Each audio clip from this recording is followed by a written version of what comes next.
Hey guys, hope you're all well. We are on part 3 now. It is a super busy day down here at Rotary Revs and Motorsport Performance. It's chock-a-block here. But as you've seen from the previous episodes, engine has been stripped down, engine's been cleaned, and what we need to do now is go into the workshop and go and see what Josh has got in store for us now. I believe he's building the engine, so let's get to it. Hey guys, welcome back. You're on part 3 on this Bridgeport build. As you can see, I'm already started assembling it. I've already put the seals in place and sealed them with Vaseline. And yeah, we're going to put this Bridgeport together, ported by yours truly. And yeah, just enjoy the show.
So we've checked the end play on this front stack.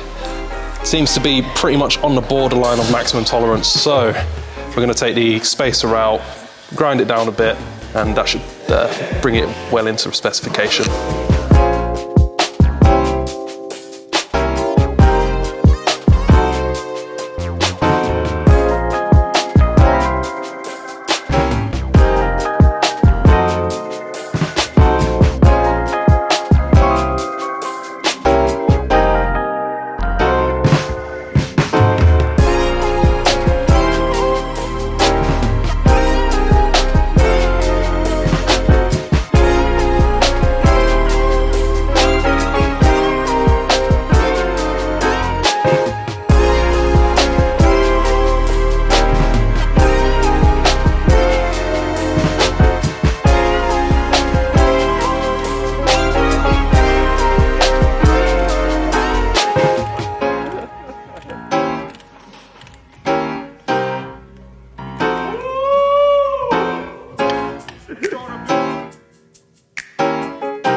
Hello?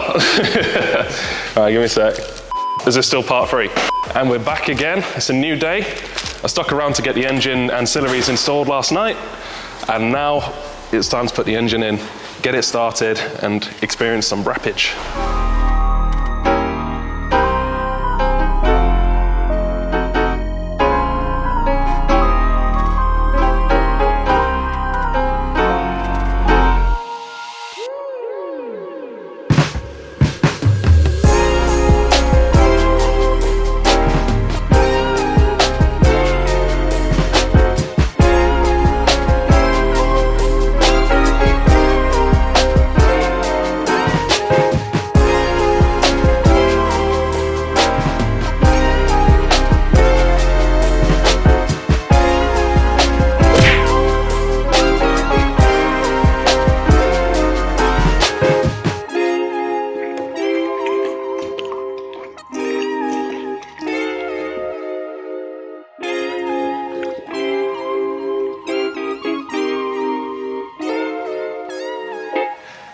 Okay guys, so we got the engine installed. It's pretty much at a point where we can start it, but not before we load a base map onto this ECU. So I'm going to remove the file, make adjustments, and at that point, we'll start it up.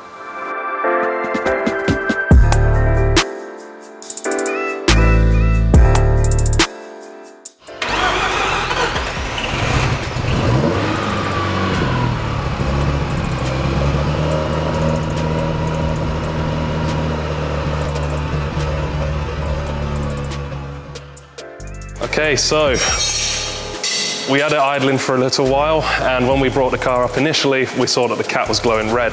Obviously, we just put a new one on, and despite being a Bridgeport, it shouldn't even be anywhere close to that sort of temperature within the cat. So, quick looking around, we found that the front O2 sensor wasn't actually working, so therefore it was idling in a very lean condition.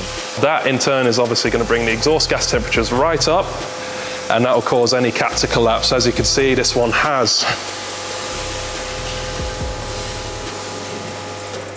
There wasn't any engine light to indicate that there was a fault with it, it was just something we happened to find during logging the idle. But we put a new sensor in, everything's back to the way it was. The brap sounded a little bit nicer, and more importantly, the cat isn't glowing anymore. We don't want a fire on a first startup. So can we now get this car over to D and tune it? Absolutely, we've verified there's no leaks, coolant, oil, everything seems to be fine. We're ready to put the bonnet back on, get the wheels back on the car, and then send it to the dyno cell. Brilliant. All right guys, we are nearly getting towards the end of this build. So as you can see, Josh is just finally putting the car back together, and we need to get it into the dyno cell. So we'll be introducing you to Denton.